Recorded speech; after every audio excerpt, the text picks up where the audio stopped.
Chapter 4. The schoolhouse stood by itself in an empty stretch of prairie, the only building on 2nd Street west of Main. From afar, it looked as if it were barely afloat on the expanse of rolling grassland. As Hannah drew nearer, she could see the lean-to tacked to the north wall, a miniature of the structure itself, its peaked roof copying the angle of the main roof. Hannah hesitated at the schoolhouse door, her head lowered. She stared at the weave of her blue cambric dress. The fabric was sturdy, made for every day, but she had added rows of feather stitching to the cuffs and hem. Not showy, but not plain either. She had been up most of the night, dozing off for only moments at a time, always walking with her heart pounding. At long last, she was getting the chance to go to school, and she found herself dreading it. Images from her younger years appeared in her mind's eye. Children taunting her, shouting derisively in fake Chinese, pulling at the corners of their eyes to mock her. The few who spoke to her did so only on a dare. When she answered, they would screech in triumph and run back to their friends. Their mothers were seldom better, and often worse. On spotting Hannah, they would cross the street hastily, sometimes covering their mouths as if she were diseased.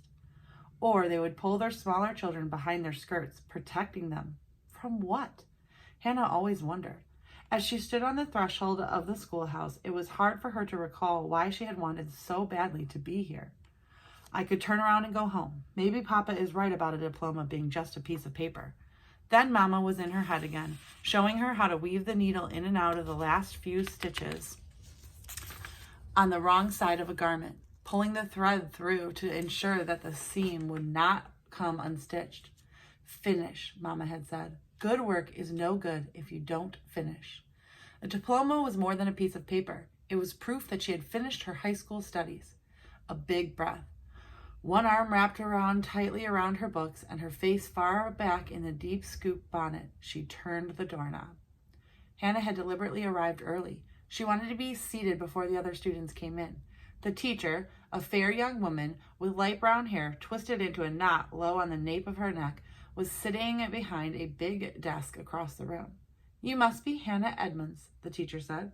She did not smile, but her voice was kind. I'm Mrs. Walters. I was told that you're 14, which would put you in the class with the oldest pupils. Have you started the 5th reader? Yes, miss. In fact, Hannah had already finished the 6th reader. She remembered the first time she had come across the poem titled To My Mother. Her breath had caught hard enough to make her cough. I know thou art gone to the land of thy rest. Although Hannah knew well there were plenty of people who had lost their mothers, it had still stunned her to find a poem about a mother dying. It was as if the poet had seen right into her heart, and the poem immediately became her favorite. She thought of it as Mama's poem. But she didn't want to sound boastful about having already read the 6th reader, and besides, she loved the 5th. Your desk is at the back there, on the left. You'll be sharing with Dolly Swenson. Thank you, miss. Hannah made her way to the desk. She sat down, put her books away, and took out her reader. She bent over the book. The sides of the scoop bonnet kept her face all but hidden. Mr. Harris had said that pupils usually took off their caps and bonnets, but that it was not actually a rule. He had agreed to tell Mrs. Walters that Hannah could wear her bonnet at school. The fact that she was half Chinese would be kept from the other students until Hannah was ready for them to know. Just for a few days, Hannah had said to Mr. Harris, until I can make a friend. One friend. Then she could take the bonnet off. Mrs. Walters rang the bell, and for a few moments the room was filled with the lively clatter of the other pupils. Hannah's seatmate slid in next to her. Hannah hated to be rude, but she didn't acknowledge the other girl's presence. It wasn't until Mrs. Walters called school to order that she risked a peek at Dolly. Dolly was a strawberry blonde with skin as pale as bleached muslin. Hannah thought of what Mama had often said about pale skin, that it was considered desirable among Chinese people because it meant a life of privilege. You don't have to work outside in the sun, in wind. Only rich people, treasured wife, treasured daughter. With that single glance, Hannah also appraised what Dolly was wearing, a dress of fine brown poplin that fit her nicely, but Hannah's practiced eye saw traces of picked-out seams along the bodice, which meant that Dolly's dress had originally been a different size and been made over for her. She doesn't work outdoors in the fields. Her family doesn't have enough money for new clothes, but she wants to dress nicely, so someone, her mother probably, does the best she can with cast-offs. For most of her life, Hannah had made a quick conclusion about the people she met in an effort to guess how they might treat her. The trick was to keep her own conclusions light, never giving them too much weight, in case it turned out that they were just plain wrong. Is Dolly spoiled? Maybe. The morning went by quickly. The teacher was tactful and did not call on Hannah to read or respond on her first day. Mrs. Walters was a small woman. The oldest boys were all taller than she was. Her hair was styled with curled bangs. Her dress was blue calice with a lace collar and cuffs. Very demure and proper, with one subtle exception. The bodice was buttoned with dark blue roundels made of sparkling cut glass. Hannah knew that those buttons were costly. The button box held similar ones. She could picture the compartment a third of the way down on the right-hand side. Mrs. Walters, she chose them for her own pleasure. They're not too showy, but whenever she wants, she can look down and see them catch the light. Somehow, Mrs. Walter reminded her a little of Mama. Maybe because Hannah wanted badly to see reminders of her Mama, and so seldom did. At midday, most of the students went home for their noon meal. Hannah had brought her dinner pail because she did not want to walk through town with the other pupils on the way home to eat. 2 of the 20 children stayed and ate at their desks. Hannah guessed that they lived outside town on a homestead claim. Like the other towns in Dakota Territory, LaForge was surrounded by parcels of land, each 160 acres. People, usually men, would claim a parcel by filling their intention with the government and paying $18. They had to farm the land and live on it half the year for 5 years, after which they had proved their claim and would own the land. Hannah recalled the words of a popular folk song, "Uncle Sam is rich enough to give us all a farm." Then she thought of the Indians she had met, and wondered, as she often had before, why Uncle Sam was allowed to give away land that wasn't his in the first place. Even though only 2 children remained at their desks for lunch, Hannah guessed that many of the other students lived on homestead claims as well. They would be staying in town for now to go to school and would move out to their claims when the term was finished.